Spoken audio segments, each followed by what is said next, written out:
আমার দয়াল নবী হুসাইন এবং হাসানকে নিয়ে বলে, না না, আসো আমরা পলাপলি খেলি।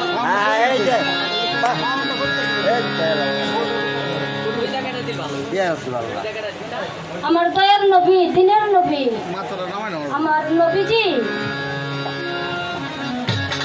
দেখবেন যারা দাদা নানা আছেন তারা কিন্তু নাতিদের সাথে খেলা করতে খুব পছন্দ করে।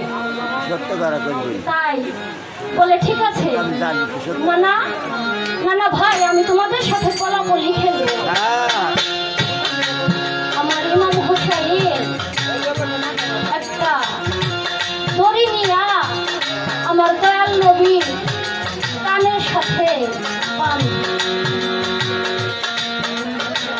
বাবা, ছোট মানুষ কখনো কিন্তু বুঝে না, বুঝে। তাই আমার দয়াল নবী যখন কানের সাথে বাইধা আমার ইমাম হুসাইন কান দেয়, তখন আমার দয়াল নবী উফ বলে একটু চিৎকার করে। ওইটা আমার জনম দুঃখী মা, আমার মা জননী, যে জান্নাতের সর্দার মা ফাতিমাতুজ জোহরা, উনি ওইটা লক্ষ্য করে যে ইমাম হুসাইন তার বাবার কানের সাথে একটা দড়ি বাঁধে। তার বাবা ব্যথা পায়, উনি ঘর থেকে দৌড়াইয়া আয়সা ছোট্ট করে একটা থাপ্পড় ইমাম হুসাইনের পিঠে দেয়। তখন ইমাম হুসাইন দুটি চোখের পানি ছেড়ে দিয়ে বলে, আমি আমার নানা ভাইয়ের সাথে পলাপলি খেলি দেখা মা তুমি আমাকে মারলা। চোখের পানি ছেড়ে দিয়ে বলে, আমাকে যখন তুমি মারলা তাহলে আমি এখানে আর থাকবো না, আমি এখান থেকে অন্য রাজ্যে চলে যাব।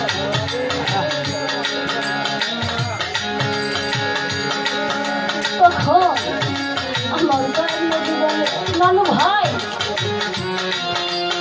আমি তো তোমাকে কিছু বলি না। নানু ভাই, তুমি এখান থেকে যাই না, তুমি বলো আমি কি করলে তুমি এখান থেকে যাবা না।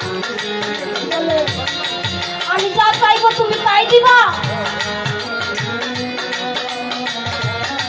আমার দয়াল নবী বলে, হ্যাঁ নানু ভাই, তুমি যা চাইবা তাই দিবা।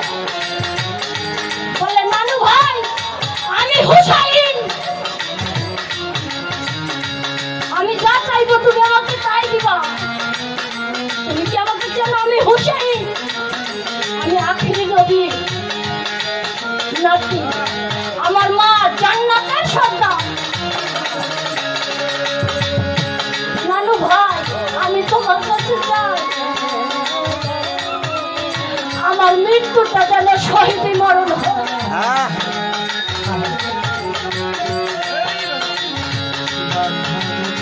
বাবা রে, আমার দিনের নবী কি জানতো না? আমার হুসাইন কি জানতো না? আমার মা ফাতেমাতুজ জোহরা উনি কি জানতো না ওনার সন্তানের কিভাবে মরণ হবে?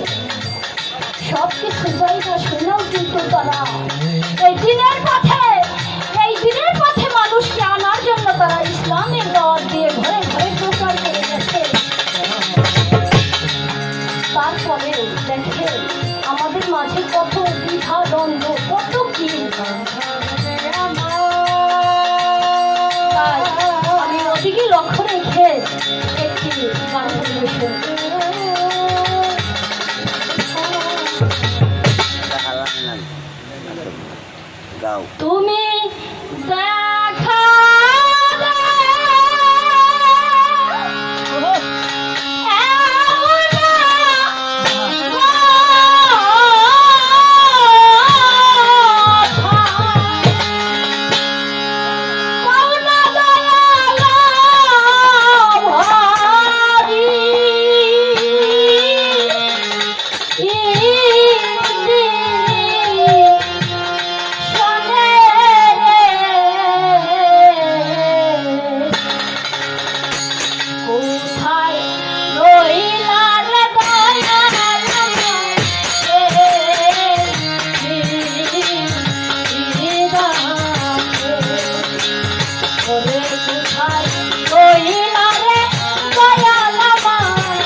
বাবা